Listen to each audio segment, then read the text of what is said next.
அஸ்ஸலாமு அலைக்கும் guys, welcome back to Saidu view and welcome back to another vlog guys. இன்னைக்கு நான் வந்து கரெக்டாக 3:06 எந்திரிச்சாச்சு. பல்ல விளக்கிட்டு அப்படியே ஃப்ரெஷ்அப் ஆகிட்டு ஒரு டீ ஒன்று வாங்கிட்டு இப்போ டியூட்டிக்கு நான் வந்து கிளம்பிட்டேன். எங்கே போகிறேன் அப்படின்னாக்கா அசீசியா, நம்ம உக்கேரில் இருந்து அசீசியா போகணும். அங்கே போயிட்டு நம்மளுடைய வேலையை முடிச்சுட்டு அப்படியே திரும்பி வரணும். ஃபஸ்ட் டைம் நம்ம வீடியோ பார்க்குறீங்க அப்படின்னா மறக்காமல் ஃபாலோ சப்ஸ்கிரைப் பண்ணி வச்சுக்கோங்க. அப்படியே இன்னைக்குரிய வேலைகளை தொடர்ந்து போயிட்டு பார்த்துட்டு அப்படியே வருவோம். ரொம்ப வேலை டைட்டாகவும் கொஞ்சம் மிதமான ஒரு இதுலையும் போய்கிட்டு இருக்குது. என்ன காரணம் அப்படின்னு கேட்கும் பொழுது, நம்ம கம்பெனியில் இருந்து நிறைய பேர், அதாவது டிரைவர்மார்கள் எல்லாரும் வெக்கேஷன் போயிருக்காங்க. ஸோ அதனால் வந்து இவ்வளவு வேலைகளும் நமக்கு வந்து கொடுத்துக்கிட்டு இருக்காங்க. சரி, ஓகே, பரவாயில்ல. ஓவர் டைம் தான் எல்லாமே. நம்ம என்ன சொன்னது மாதிரியாக நல்லா அழகாக ஜாலியாக செம்மையாக போய்கிட்டு இருக்குது. இது ஒரு நல்ல ஒரு வைப்ரேஷனில் போகுது. வைப் இது ஒரு நல்ல வைப்பில் போய்கிட்டு இருக்குது. காலையிலேயே வாய் குழகுது, என்னன்னு தெரியலை. டீ தான் குடிச்சிக்கிட்டு இருக்கேன், நல்லா இருக்குதுல்ல. ஸோ இந்த பாருங்க பின்னாடி அது மாதிரி ஒரு பஸ் நிற்கிது. அதுக்கப்புறமும் ஒரு இந்த பக்கத்தில் வந்து பார்த்தீங்கன்னாக்கா இந்த ஒரு வேன் நிற்கிது. எல்லாம் நம்ம கம்பெனி வண்டியை தான். நம்ம வண்டியை ஸ்டார்ட் பண்ணி போட்டாச்சு. தான் இருக்கு பாருங்க, ஸ்டார்ட் பண்ணி வண்டி வந்து ஜென்ரேட்டர் ஆன் ஆகி ஓடிக்கிட்டு இருக்குது. டெய்லியும் ரேடியேட்டரு, இந்த பிரேக்கு, அதுக்கப்புறம் வண்டி சுற்றி முற்றி பார்க்கணும். எவனாவது தட்டி விட்டி உரசி வச்சுட்டு போயிருப்பாங்க. அதெல்லாம் பார்த்துட்டு டக்குன்னு இங்கே சிசிடிவி கேமரா இருக்கு, அதில் எடுத்து பார்த்தோம் அப்படின்னாக்கா கண்டுபிடிச்சிடலாம். ஓகே, பேசிக்கிட்டு இருக்காம அப்படியே நம்ம வேலைகளை பார்த்துக்கிட்டு அப்படியே வருவோம். உங்ககிட்ட பேசிக்கிட்டு நான் என்னுடைய ஒரு வேலையை முடிச்சிடுறேன். ஏன்னா ஏர் செக்கப், ஓகேங்களா, அதெல்லாம் பார்த்து கரெக்டாக நம்ம வந்து வண்டியை எடுத்துக்கிட்டு அப்படி போகணும். ஸோ இங்கே பாருங்கள், பின்னாடி நிற்கிதா அந்த வண்டி தான் என் வண்டி. இது வந்து வேற ஒருத்தவங்களுடைய வண்டி. சரி வாங்க சொல்லிட்டாங்க, அப்படியே போயிட்டு தொழுதுட்டு கிளம்புவோம். வாங்க போவோம்.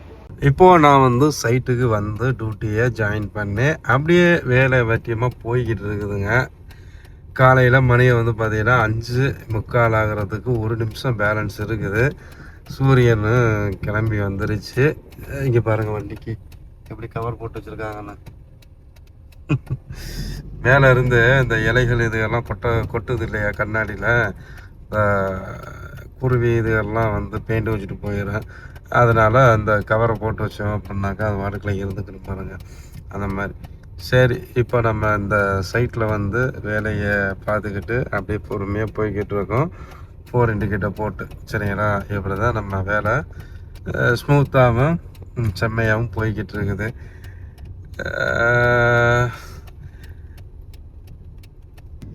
இப்போது இந்த சைட்டை முடிச்சுட்டு இன்னொரு சைட்டு வந்து இதுக்கு பக்கத்தில், அதாவது ஒரு 2 சிக்னலுக்கு அப்புறம் இருக்குதுங்க. அங்கே போயிட்டு வேலை இருக்குது, அதையும் பார்த்துட்டு அப்படியே வரணும். பாருங்க சூரியனை அரிச்சுன்னு இருக்குதுல்ல, கேமராவில் பார்க்கவே சன்ரைஸ் வேறு லெவலில் இருக்குது இல்லையா. காலையில் இன்னும் கொஞ்சம் முன்னாடி எடுத்துருந்தோம் அப்படின்னாக்கா அப்படியே நல்லா இருக்கும். சரி, அப்படியே நம்ம வளைஞ்சு திரிஞ்சு வேலையை பார்த்துட்டு ரூமை நோக்கி போவோம். ரூமை நோக்கினா என்ன, காலையில் 3 மணிக்கு எந்திரிச்சேன். அப்படியே வேலை வந்து போய்கிட்டே இருக்குது. இப்போ நான் ஏர்போர்ட்டில் போய் ஒரு ஆளை இறக்கி விட்டுட்டு இப்போ போகிறேன். இந்த ஆள் போகிறாரு பாருங்க அவர். ஸோ இந்த ஆள் தான். ஆமாம், அவர் யூபி போகிறாராம்மா. அவர் காலையில் போய் இறங்கிடுவார். நைட்டு 10 மணிக்கு ஃப்ளைட்டு. இப்போ 4 மணிக்கு கொண்டு போய் அவரை இறக்கி விட்டாச்சு. எதுக்கு அப்படின்னு கேட்டிங்கனாக்கா, நான் முன்னாடியே உங்கள்கிட்ட சொல்லியிருப்பேன் ரீசனு. நமக்கு ஷெட்யூல்டு வந்து நிறையா ஷெட்யூல்டு வந்து போட்டிருப்பாங்க. அப்போது டிரைவர்ஸ் வந்து அவைலபிளாக இருக்க மாட்டாங்க. மற்ற டிரைவருக்குமே வந்து இந்த மாதிரி வந்து வேறு ஒரு ஷெட்யூல்டில் வந்து போய்கிட்டு இருப்பாங்க. ஸோ அதனால முன்கூட்டியே வந்து அவங்கள வந்து வழி அனுப்பி வச்சுட்டு வந்துடுவோம். ஸோ அதுதான். இப்போது எனக்கு மணி 4 மணி ஆச்சு. 4:30க்கு எனக்கு வந்து பிக்கப் ட்ராப் இருக்குது. அதுக்கப்புறம் 6:30க்கு பிக்கப் ட்ராப் இருக்குது. இது எல்லாமே வந்து பார்த்திங்கன்னா லாங்காக தான் போய்கிட்டு இருக்கு. ஸோ அதனால நம்ம வந்து முன்கூட்டியே அவரை வந்து சென்ட் ஆஃப் பண்ணிவிட்டு வந்தாச்சு. ஓகேங்களா, இதுதான் ரீசன். நான் வரும்போது ஒரு 2 கத்தார் ஏர்வேஸு, அதாவது ரைட் சைடில் உள்ள ரன்வே, லெஃப்ட் சைடில் உள்ள ரன்வேலையும் டேக் ஆஃப் ஆச்சு. எப்பயுமே வந்து நான் இந்த பக்கம் வச்சுருக்கேன் இல்லையா, இங்கிட்டு தான் வந்து லேண்ட் ஆகுங்க. இப்போ வந்து இந்த பக்கத்தில் டேக் ஆஃப் பண்ணுறாங்க. ஏன் அப்படின்னு கேட்டிங்கனாக்கா, நமக்கு வந்து காற்று எந்த திசையை பார்த்து அடிக்குதோ அந்த திசைக்கு ஏற்ற மாதிரி அவங்க டேக் ஆஃப் லேண்டிங் வச்சுருப்பாங்க ஏர்போர்ட்டை பொறுத்தளவு. நான் கேள்விப்பட்டதில் இது இப்படி தான். உங்களுக்கு தெரிஞ்சுன்னா கமெண்ட் பண்ணுங்கள். ஏன்னா நிறைய பேர் வீடியோ பார்ப்பீங்க. ஸோ அதை சொல்கிறேன். ஓகேவா, சரி கைஸ், இப்போ நம்ம அப்படியே பொறுமையாக உருட்டிக்கிட்டு கேம்புக்கு போவோம். போயிட்டு மற்ற காரியங்களை பார்ப்போம். சரியா? என்ன கைஸ், எல்லோரும் என்ன செய்கிறீங்க, எப்படி இருக்கீங்க? இன்றைக்கி செம்ம டியூட்டிங்க, பயங்கரமாக இருந்துச்சு. கிட்டத்தட்ட ஒரு 16 மணி நேரம் வந்து வெற்றிகரமாக வண்டியை ஓட்டியிருக்கேன். ஸோ தண்ணியை வந்து எடுத்துகிட்டு போகிறேன். எதுக்கு அப்படின்னாக்கா, மறுபடிக்கும் ஒரு டியூட்டி ஒன்று இருக்குது. ஸோ அந்த டியூட்டியை முடிச்சுட்டு வரணும். நான் சொன்னேன் இல்லையா, அந்த நைட்டில் வந்து சைனாக்காரவங்கள ஏற்றிக்கிட்டு அப்படியே போகிறது வர்றது இப்போ இருக்குது. சரி, நான் போயிட்டு இப்போ அவங்கள ஏற்றிக்கிட்டு போகணும். ஆனால் கேம்பில் இருந்து அல்வாபுக்கு போகணுங்க. அதுவே ஒரு அரை மணி நேரம் ஆகும். அங்கே போயிட்டு கரெக்டாக 10 மணிக்கு நின்றோம் அப்படின்னாக்கா அவங்க வந்துடுவாங்க. அவங்கள ஏற்றிக்கிட்டு நேராக தோஹா மாலில் கொண்டு போய் ட்ராப் பண்ணிவிட்டு அப்படியே ஊடு திரும்ப வேண்டியது தான். ரூமு என்ன இதில் ஒரு சின்ன ஒரு வருத்தம் அப்படின்னாக்கா, இப்போது என் ரூமு வந்து எங்கேயோ இருக்குது. நான் வண்டி எடுக்க போகிற இடம் வந்து எங்கேயோ இருக்குது. இந்த மாதிரி வண்டி தான் இப்போ நான் எடுக்க போகிறது. பகலில் வந்து பிக்கப்பு, நைட்டில் வந்து பேக்கப்பு. இல்லைங்க, பெரிய வண்டி, அதுதான் அப்படி சொல்ல வந்தது. சரி, ஓகே, எந்த வண்டியை கொடுத்தாலும் நம்ம ஓட்டித்தான் ஆகணும் இல்லையா? எனக்கு ஒன்றும் பிரச்சனை இல்லை. நீங்கள் பஸ்ஸை கொடுத்தாலும் ஓட்டிகிட்டு தான் போக போகிறேன், காரை கொடுத்தாலும் ஓட்டிகிட்டு தான் போக போகிறேன். என்ன கொஞ்சம் பஸ்ஸு பெருசாக இருக்குது, காரு சின்னதாக இருக்குது.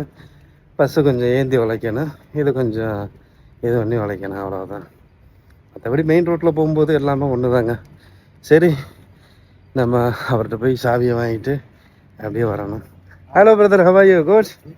யா, நம்ம ஃப்ரெண்டு அவர். ஆமாம், எல்லாம் வந்து Kenya, Africa, South Africa, Ghana, Uganda இந்த மாதிரி நாட்டில் இருந்து வந்திருக்காங்க. செக்யூரிட்டியாக இருக்கிறாங்க அவங்கெல்லாம். ஸோ நம்ம டிரைவராக இருக்கிறோம்.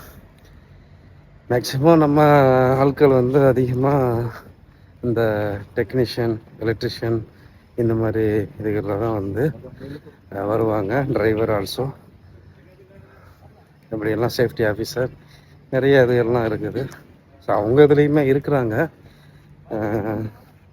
சரி, ரொம்ப சொல்கிறதுக்கு ஒன்றும் விரும்பலை. வெக்க சரியான வெக்கையாக இருக்குது. அப்பா, போட்டு வெளுன்னு வெளுத்து வாங்குதுங்க. இப்போ அவர்கிட்ட போய் சாவியை வாங்கணும். இந்த இதில் இந்த டிஷர்ட்டை வேற கொடுத்துருக்காங்க பாருங்க, முழுக்கை டிஷர்ட் இது. இந்த அடைச்சிட்டு தூங்கிட்டாங்க இல்லை. இன்னைக்கு நான் போய் சாவியை வாங்கிட்டேன். எவ்வளோ பெரிய வண்டிக்கு எவ்வளோ பெரிய சாவிங்க, சின்ன சாவியாக இருக்குது. அதை வாங்கிட்டு இப்போ போய் வண்டி எடுத்துட்டு போகணும். ஆமாம், டைம் ஆயிடுச்சு. சாப்பிட்டேன், சிக்கன் குழம்பு வச்சேன். தொட்டுக்கிற எதுவுமே இல்லை. சும்மா அது என்னென்னா, மசாலா வந்து செட் ஆக மாட்டேங்குது நமக்கு. ஊர் மசாலானாக்கா வேறு லெவலில் இருக்கு. ஆனால் இங்கே உள்ள மசாலா வந்து எல்லாம் தகுடாக இருக்குது. அதுதான் வந்து நமக்கு வந்து ஒரு இதாகவே இருக்குது. பட் இருந்தாலும் நம்ம மசாலாவுக்கு சொல்லி விட்டுருக்குறோம். வீட்டில் இருந்து கொடுத்து விட்ருக்காங்க கொஞ்சம் மசாலா. அதை எடுத்துக்கிட்டு சமைக்க வேண்டியது. 2 காலம் செம்ம வலிக்குதுங்க.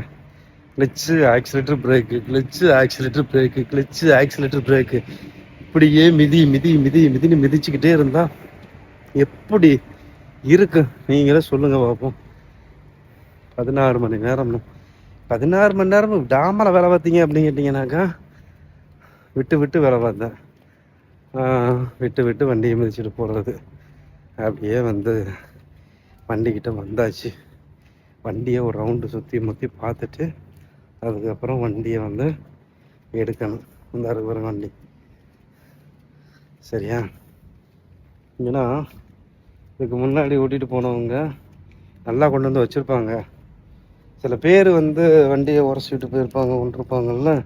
ஸோ அதுக்கு சொல்கிறேன் கைஸ். இப்போ நான் வண்டி எடுத்துட்டேங்க. இதில் ஒரு சின்ன ஒரு இதுன்னா இங்கே பாருங்கள், இது வந்து ரொம்ப பார்த்து கவனமாக திருப்பணும். ஏன்னா மூணு ஓரத்தில் கொண்டு வந்து நிப்பாட்டி வச்சுருப்பாங்க வண்டியை.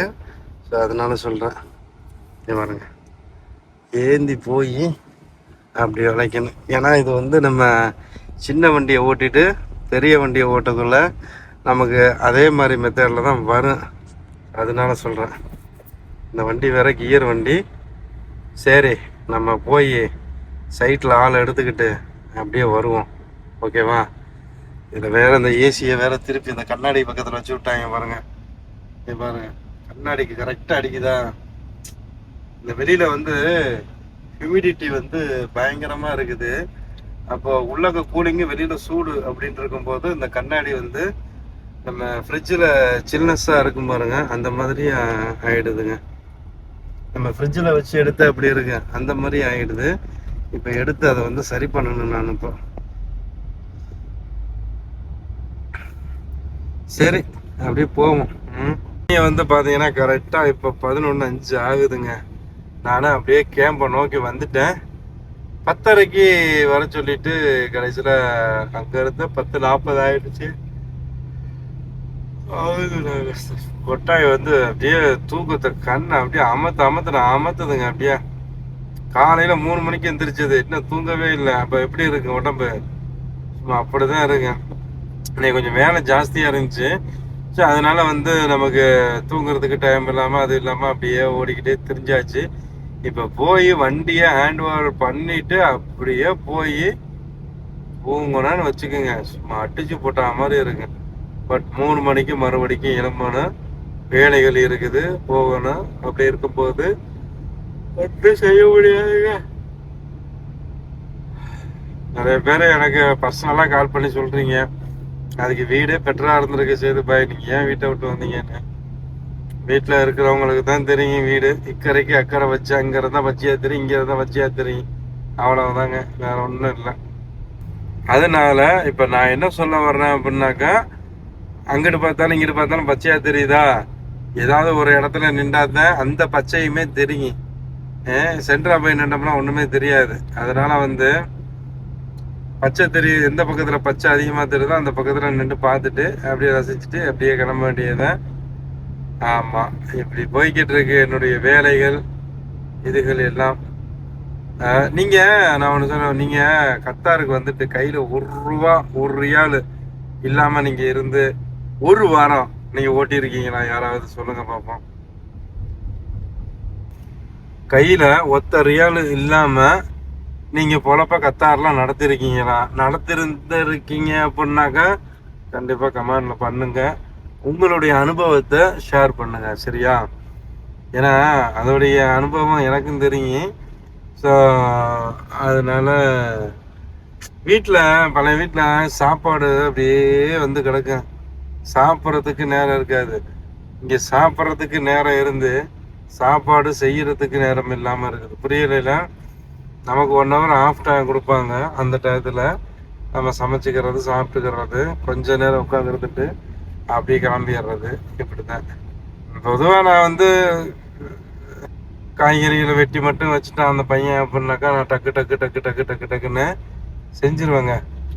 நமக்கு அதுலாம் ஒன்றும் பிரச்சனை இல்லை. முடியல கேஸ், சரியான தூக்கம் வருது. யாரா ஐயா நீ குறுக்க ஓடி வர்றேன், இல்லை தூக்கம் வருது, அப்படியே போய் படுத்து தூங்கிட வேண்டியதுதான். நீ இவர்கிட்ட போய் சாவியை கொடுத்து நீ வண்டியை நிப்பாட்டி நீ ரூமுக்கு போய் நீ கையிலேயே கட்டிட்டு இனி படுத்து இனி 3 மணிக்கு என்னத்தங்க போங்க. அப்படி புலம்போனா கூடாது, சரியா? தெரிஞ்சுதான் நம்ம வந்தோம். ஓகே, கம்பெனி வேலை அப்படி இப்படி தான் இருக்கு, அனுசரித்து போய்க்கிறணும். நானே அடிக்கடி சொல்லுவேன், பாம்பு திங்கிற ஊருக்கு போனால் நடுத்துண்டு நமக்குன்னு போயிடணும் அப்படின்னு. அதனால பார்த்துக்குறோம் அப்படியே. சரியா எனக்கு தூக்கம் வந்துருச்சு. நானும் வண்டியை நிப்பாட்ட போறிய ஸ்பாட்டு வரப்போகுது. மறக்காமல் நம்ம செய்தி சென்னை பேஜையும் ஃபாலோ சப்ஸ்கிரைப் பண்ணி உங்கள் ஃபேமிலி ஃப்ரெண்ட்ஸுகளுக்கு ஷேர் பண்ணுங்கள் மக்களே, ஷேர் பண்ணுங்கள். சரிங்களா? இது இருக்கு பாருங்க, இது வந்து கிரவுண்டு பார்க்கு இது எல்லாமே இங்கே வச்சுருக்காங்க.